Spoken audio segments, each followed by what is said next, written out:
6 जुलाई 2025 सबा अपने कमरे में अपने बच्चों के साथ शांतिपूर्वक सो रही होती है और उधर उसका पति मुमताज कुछ काम की वजह से घर पर देर रात तक लौटता है और थकान की वजह से वो दूसरे कमरे में जाकर सो जाता है।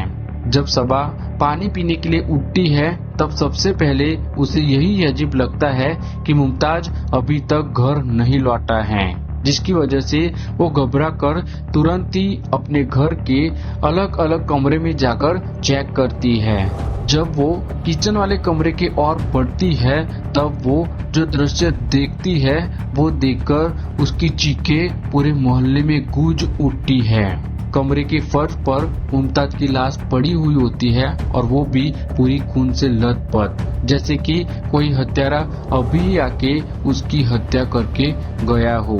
दीवारों पर बिखरा खून, टूटी हुई चीजें और कमरे में पसरी हुई खामोशी जो बता रही थी कि ये कोई आम हत्या नहीं है बल्कि ये एक प्री प्लान और क्रूर हत्या कर दी गई है। सबा की चीख सुनकर पड़ोसी वहां पर आ जाते हैं, जिसमें से एक ये सारी इंफॉर्मेशन पुलिस को दे देता है। पुलिस वहां पर आती है और जांच शुरू होती है, जिसमें पुलिस को ये कागज मिला होता है जिसमें लिखा था कि हारना मंजूर है मुझे, पर खेल तो बड़ा ही खेलूंगी। ये लाइन, ये कागज, ये शब्द क्या वो हत्यारा की तरफ से छोड़ा गया कोई संकेत था या फिर मुमताज ने ही मृत्यु से पहले ये सब लिखा था? पर सबसे बड़ा सवाल ये है कि क्या ये रहस्यमय कागज से वो हत्यारे का सच सामने आने वाला था या फिर ये केस और भी उलझने वाला है, क्योंकि यह मामला एक ऐसी रात का है जिसने एक परिवार को तोड़ दिया था और एक ऐसी पहेली छोड़ दी थी जिसे सुलझना आसान नहीं था, क्योंकि ये केस है The case of Mumtaz Ahmad. सबा और मुमताज की शादी साल 2012 में होती है और जब वो दोनों की शादी होती है तब सबा की उम्र तकरीबन 16 साल की होती है और मुमताज की उम्र तकरीबन 25 साल की होती है, जिससे आप अंदाजा लगा सकते हो कि सबा की शादी लगभग उसकी पढ़ाई की एज में हो जाती है। ऐसे तो दोनों ही शादी के बाद खुशी थे और अपना विवाहित जीवन अच्छी तरीके से गुजार रही थी और कुछ ही सालों में सबा ने 2 बेटी और एक बेटे को जन्म भी दे दिया था, जो कि सबा की शादी 16 साल की छोटी सी एज में हो जाती है, जिसके चलते उसको उतना ज्यादा पढ़ने को नहीं मिलता है। पर सबा का पहले से ही सपना होता है कि वो पढ़ लिख कर आईएएस ऑफिसर बने, जिसके चलते वो अपने शादी के बाद भी आईएएस बनने के लिए यूपीएससी की तैयारी शुरू कर देती है, जिसमें मुमताज भी सपोर्ट करता है, जिससे आप थोड़ा थोड़ा अंदाजा लगा सकते हो कि मुमताज एज अ हस्बैंड अपनी पत्नी को सपोर्ट कर रहा था। अब मुमताज अहमद मांडीपुर इलाके में पंचायत रोजगार सेवक का काम कर रहा होता है। अब पंचायत रोजगार सेवक का मेन काम यही होता है कि मजदूरों का रोजगार कार्ड बनाना, उनको वेतन देना, वो सही से काम कर रहे हैं या फिर नहीं वो देखना और मनरेगा जैसी योजनाओं को गांव में सही से इस्तेमाल करना।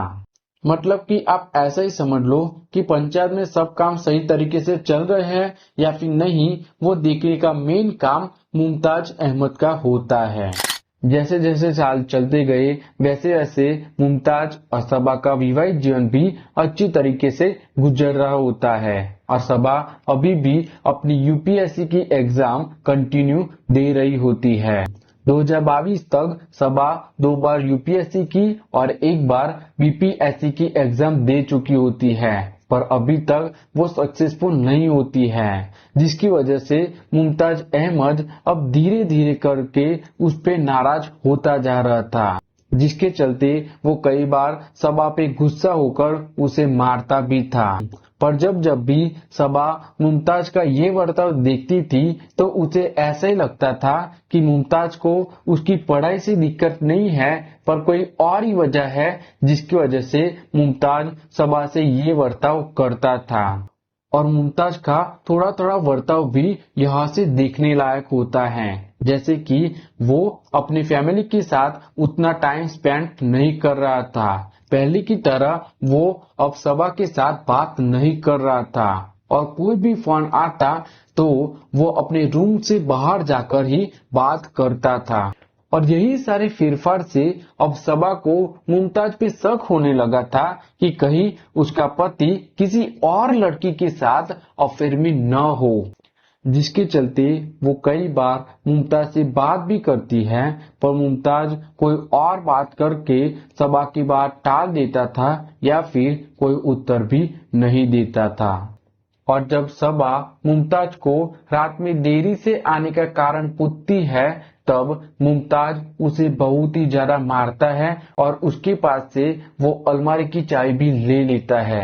ये वही अलमारी होती है जिसमें सबा के थोड़े गहने होते हैं और थोड़े पैसे होते हैं जो सबा ने अपने बच्चे के फ्यूचर के लिए बचा के रखे होते हैं। सबा को हर पल ये डर रहता था कि मुमताज उसके गहने और उसके पैसे वो महिला को न दे दे जिसके साथ मुमताज का अफेयर चल रहा होता है। वो बार बार मुमताज से वो चाबी की मांग करती है, पर मुमताज उसे मारकर या फिर कोई और रीजन देकर वो चाबी देने से साफ इनकार कर देता था। पर लगभग एक सप्ताह के बाद जब मुमताज नमाज पढ़ने के लिए जाता है तब वो सबा को वो अलमारी की चाबी दे देता है और सबा तुरंत ही घबरा कर वो अलमारी को ओपन करती है तो उसमें ना ही पैसे थे और ना ही उसके गहने थे। और यहाँ से ही सबा का शक यकीन में बदल जाता है कि मुमताज किसी लड़की के साथ अफेयर में है, जिसके चलते वो एक ऐसा कदम उठाती है जो कदम उसको नहीं उठाना चाहिए था।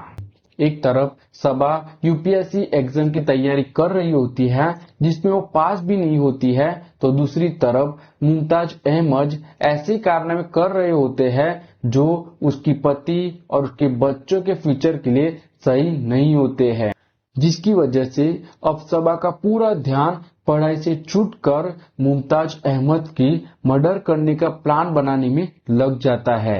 अब सबा का सिर्फ एक ही मकसद होता है कि मुमताज अहमद की हत्या कर यूपीएससी क्रैक कर उसके बच्चों का सही से लालन पालन वो कर सके। अब आगे की स्टोरी बताने से पहले मैं आपको ये बताना चाहता हूँ कि सबा एक पढ़ी लिखी महिला थी, जिसके चलते वो ऐसी तो गलती करेगी ही नहीं कि वो मुमताज का मर्डर करके उसके सारे इंजाम उस पर ले ले। अब वो अपने इंजाम को छुपाने के लिए क्या क्या और कौन कौन सी टेक्निक यूज करती है, चलिए देखते हैं। जब सबा को पता चलता है कि उसका पति मुमताज किसी और लड़की के साथ संबंध बनाने की कोशिश कर रहा है, तब सबा अपने घर के आसपास सीसीटीवी कैमरास लगा देती है। पहले जैसे उसका यूपीएससी क्रैक करने का गोल होता है, वैसे अब उसका सिर्फ एक ही गोल होता है और वो है मुमताज अहमद का मर्डर। इसके लिए वो हर बार अपने फोन में यही देखती थी कि किसी की हत्या कैसे करे और हत्या करने के बाद उसकी एविडेंस कैसे मिटाए। अपने पति मुमताज अहमद की हत्या के प्लान के लिए सबा ने 100 से भी ज्यादा क्राइम एपिसोड यूट्यूब पे देखे थे और क्राइम से रिलेटेड इंफॉर्मेशन के लिए वो गूगल का भी यूज करती थी। सबा को क्राइम एपिसोड में जो भी हत्या करने की अच्छी टेक्निक लगती थी वो टेक्निक को वो नोट में लिखती चली जाती थी। सबा का मेन पर्पस ऐसा था कि सांप भी मर जाए और लाठी भी न टूटे, मतलब कि मुमताज अहमद की हत्या भी हो जाए और एविडेंस भी कुछ भी पुलिस को या फिर किसी को न मिल सके। 6 जुलाई 2025 सबा अपने कमरे में अपने बच्चों के साथ शांतिपूर्वक सो रही होती है और सबा और मुमताज के बीच झगड़ा होने की वजह से मुमताज अलग कमरे में सो रहा होता है, पर मुमताज को थोड़ा सा भी अंदाजा नहीं होता है कि ये रात उसकी आखिरी रात भी हो सकती है। सबा मुमताज का मर्डर 1 बजे के बाद ही करती है, क्योंकि उससे पहले सबा पे सारे इंजाम न आए इसकी वो तैयारी कर रही होती है। जैसे कि वो सीसीटीवी की हार्ड डिस्क होती है वो गायब कर देती है और अपने घर के दरवाजे का ताला वो खुद ही तोड़ देती है, जिससे पुलिस को ऐसा शक न हो कि हत्यारा घर के बाहर नहीं बल्कि घर के अंदर है।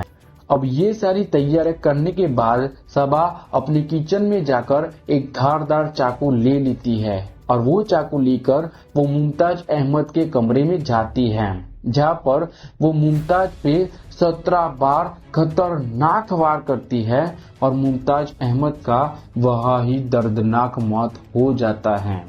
अब मुमताज अहमद की हत्या करने के बाद वो रूम की भी जो चीजें होती है वो इधर उधर कर देती है, जिसके चलते पुलिस को थोड़ा सा भी शक सबा पे न हो। सुबह पुलिस भी आती है और उनके पड़ोस के लोग भी आते हैं। तब सबा रोने का ऐसा नाटक करती है जिसे देखकर किसी को लग भी नहीं सकता है कि वही महिला है जिसने 17 बार मुमताज अहमद पर वार किया है और इतने दर्दनाक तरीके से उसकी हत्या की हो। पर सबा को ये पता नहीं था कि जितनी चतुराई उतनी ही गलती। जब भी पुलिस सबा को मुमताज के मर्डर के लिए पूछती तब सबा अपना बयान बदलती रहती है। जैसे कि कभी वो कहती है जब वो पानी पीने के लिए उठती है तब वो देखती है कि मुमताज अहमद खून से लथपथ अपने कमरे में गिरा हुआ होता है। तो कभी वो कहती है कि चोर उनके घर पे आके चाकू की नोक पर सारे गहने और पैसे लेकर मुमताज अहमद का मर्डर कर दिया है। तो कभी वो ऐसा भी कहती थी कि लाइट आई तब मैंने देखा कि मुमताज अहमद पूरी खून से लथपथ फर्श पे गिरा हुआ है, जिसके चलते उनकी यही सारी गवाहों से पुलिस उसको एक ही झटके में पकड़ लेती है। और आपको ये दोनों में से किसकी ज्यादा मिस्टेक लग रही है मुझे कमेंट में बताना मत भूलना। आई होप आपको ये वीडियो अच्छी लगी होगी। अच्छी लगे तो लाइक शेयर एंड चैनल को सब्सक्राइब करना। और हाँ, क्या एक भाई अपनी सगी बहन को मार सकता है? ये वीडियो देखने के लिए आप यहाँ पर क्लिक कीजिए। मिलते हैं अगले वीडियो में, तब तक के लिए bye bye, tata, see you, जय।